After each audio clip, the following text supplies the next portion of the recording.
आज अपन औद्योगिक क्रांति के टॉपिक में रूस में औद्योगिकरण का मॉडल क्या था उसके बारे में अपन बात करेंगे। पिछले वीडियो में अपन ने ब्रिटेन के पूंजीवादी मॉडल, जापान का राष्ट्रवादी मॉडल के बारे में पढ़ा था और आज अपन बात करेंगे सोवियत रूस का समाजवादी मॉडल।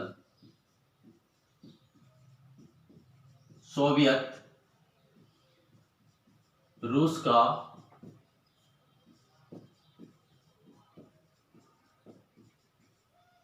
समाजवादी मॉडल।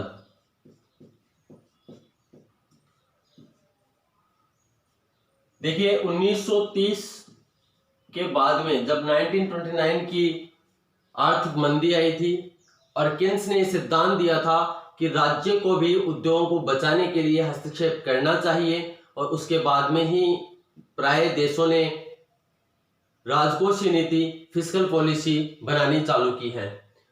तो 1930 के बाद में रूस भी औद्योगिकरण में सक्रिय हुआ और उद्योगों को बढ़ावा देने के लिए मॉडल अपनाया, उसका नाम है समाजवादी मॉडल। यहां पर इसने क्या किया, इस मॉडल के तहत पहला काम तो इसने ये किया कि वहां पर कुछ उद्योग जो निजी क्षेत्र के हाथ में थे उनको समुदाय को सौंप दिया, उद्योगों को समुदाय को सौंपा गया, यानी समाजवादी मॉडल अपनाया गया।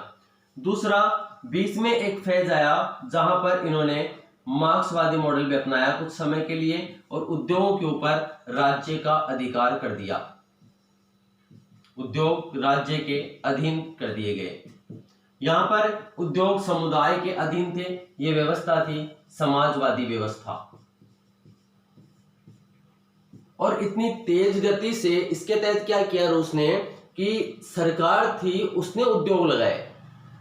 जहां ब्रिटेन के पूंजीवादी मॉडल में अपन ने देखा है कि उद्योग निजी क्षेत्र के द्वारा स्थापित किए गए, जापान में सरकार ने उद्योग स्थापित किए लेकिन निजी क्षेत्र के सहयोग से किए, बाद में निजी क्षेत्र को सौंपा भी गया। यहां पर पूर्ण रूप से उद्योग सरकार के द्वारा स्थापित किए गए थे, जो एम्प्लॉय थे, मैनेजमेंट थे, वो भी सरकार के ही अधिकारी थे। मार्क्सवादी मॉडल राज्य के अधीन कर दिया गया और केवल 15-20 वर्षों में ही आर्थिक मोर्चे पर बहुत बड़ी ग्रोथ कर ली यूएसएसआर ने, सोवियत संघ रूस ने।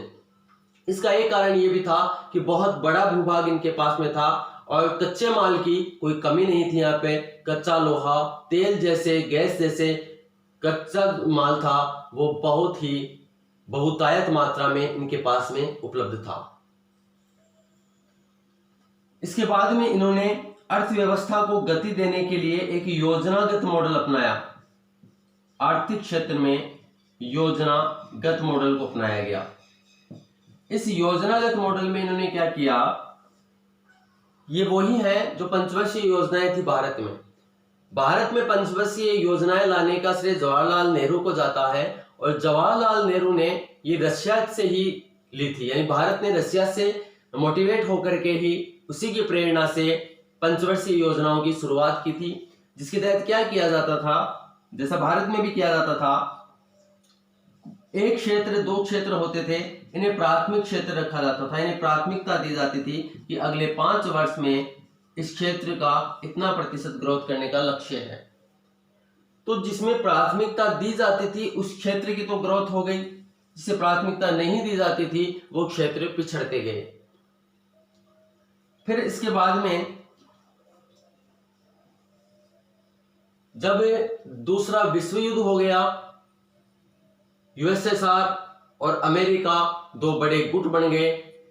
जब द्विध्रुवीय व्यवस्था स्थापित हो गई तब स्टालिन को लगने लगा कि अब रशिया को अपनी नीति में परिवर्तन करना चाहिए, नहीं तो पूंजीवादी देश है ये इन पर कभी भी हमला कर सकते हैं। तो पूंजीवादी देशों के हमले से बचने के लिए स्टालिन ने क्या किया, आर्थिक मोर्चे पर काम ढीला कर दिया और अपने आप को सामरिक क्षेत्र में मजबूत किया, यानी रक्षा क्षेत्र के अंदर निवेश करना चालू कर दिया। और ये वो दौर था जब अंतरिक्ष में उपग्रह भेजे जा रहे थे, स्पुतनिक फर्स्ट, स्पुतनिक द्वितीय, अमेरिका उधर नील आर्मस्ट्रॉन्ग को भेज रहा था चांद पर, तो यहाँ पर यूरी गागरिन को अंतरिक्ष में भेजा जा रहा था। अंतरिक्ष युद्ध, रक्षा के युद्ध, सामरिक क्षेत्र में मजबूती एक प्रकार का शीत युद्ध प्रारंभ हो चुका था, शस्त्र निर्माणों की होड़ स्टार्ट हो चुकी थी, सारा निवेश जो रशिया का था वो रक्षा क्षेत्र में लगाया जा रहा था। इस कारण क्या हुआ कि ये जो समाजवादी मॉडल है, ऐसा माना जाता है कि विफल हो गया। लेकिन ऐसे ही समाजवादी मॉडल को आप देखेंगे चाइना में, जिसे सक्सेस माना जाता है। आज दुनिया की नंबर 1 अर्थव्यवस्था बनने की कगार पर है चाइना। उसने भी समाजवादी मॉडल को अपनाया है, लेकिन दोनों के समाजवादी मॉडल में अंतर है। थोड़ा सा अपन समझने का कोशिश करते हैं।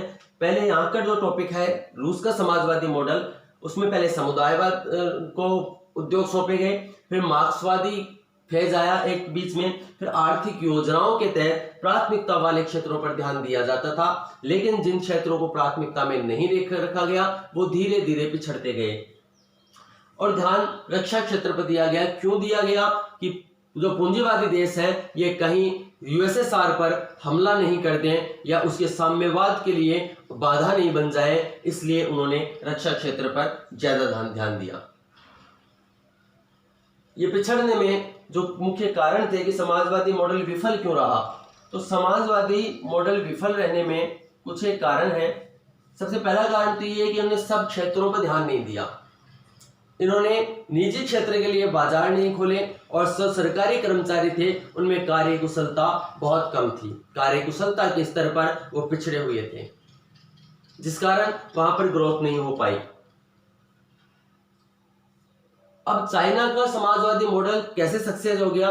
देखिए, चाइना को जैसा कि पहले तो मान्यता ही नहीं दी गई थी। जो मान्यता देने वाले वही होते हैं जो बड़े देश हैं। अमेरिका ने, यहां तक रूस ने भी मान्यता नहीं दी थी। उसका कारण यह था कि रूस की जो समाजवादी मॉडल था, रूस की जो क्रांति थी या रूस का जो समाजवादी मॉडल था वो मजदूर आधारित था, श्रमिक आधारित बोल सकते हैं। लेकिन चाइना का जो मॉडल है ये कृषक आधारित था। कृषक क्रांति हुई थी यहाँ पर। कृषक क्रांति के आधार पर ही चीन में साम्यवादी मॉडल स्थापित किया गया था। तो इसने बहुत दिन तक मान्यता नहीं दी थी यूएसएसआर ने कि ये तो जो साम्यवादी श्रमिकों के तहत लाया जाएगा, मजदूरों के तहत लाया जाएगा, यहाँ पर किसानों के माध्यम से लाया जा रहा है, तो मान्यता नहीं दी गई थी। लेकिन 1971 एक ऐसा काल आया था 70 के दशक में, जब अमेरिका को एक बड़ा बाजार चाहिए था। वहां पे आर्थिक संतृप्ति आ चुकी थी और वहां के लोग, वहां पे उपभोग नया मतलब बिजनेस ग्रोथ नहीं हो रहा था, तो उनको उपभोक्ता चाहिए था। उन्होंने चीन को चुना।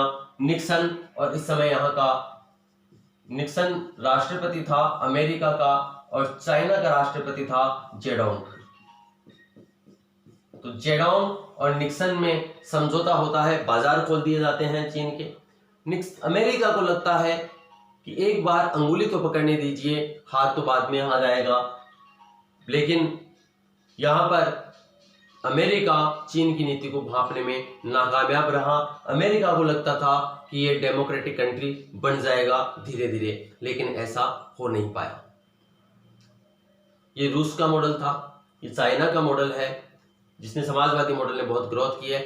आज भी रूस यदि चाइना का समर्थन नहीं करता है किसी भी मोर्चे पर, यहां तक कि जब भारत और चीन के बीच में तनाव चल रहा है तब भी रूस भारत का ही समर्थन कर रहा है, लड़ाकू विमान दे रहा है, रक्षा मंत्री राजनाथ सिंह वहां पर गए हुए हैं। तो इसके बीच कहीं ना कहीं यहीं पर विद्यमान है, क्योंकि यूएसएसआर का विरोधी था अमेरिका, दोनों में, या अमेरिका का विरोधी था यूएसएसआर, दोनों में द्वंद्व चल रहा था। और उस समय जेडोंग किसकी तरफ गया? अमेरिका की तरफ गया, जो बात रूस के जेहन में है। ये इतिहास के बीज है, जिसके कारण आज भी दोनों देशों में तनाव बना हुआ है। इसलिए वो समाजवादी मॉडल अलग है, ये समाजवादी मॉडल अलग है। लेकिन ऑल ओवर समाजवादी मॉडल की अपन बात करें तो चाइना वहां पर सक्सेस दिखाई देता है, जबकि रशिया का समाजवादी मॉडल असफल हो चुका है। डिस्कशन था आज के लिए, आगे अपन फिर नेक्स्ट वीडियो में बात करेंगे। जो औद्योगिकरण का जो टॉपिक है, औद्योगिक क्रांति का टॉपिक है, वो कंप्लीट हो चुका है। और कोई टॉपिक यदि आपको लगता है कि ये वाला टॉपिक यहाँ से और कवर होता है, कोरिलेट होता है, तो उस पर भी मैं वीडियो बना करके आपके सामने प्रस्तुत कर दूंगा। धन्यवाद फॉर डिस्कशन।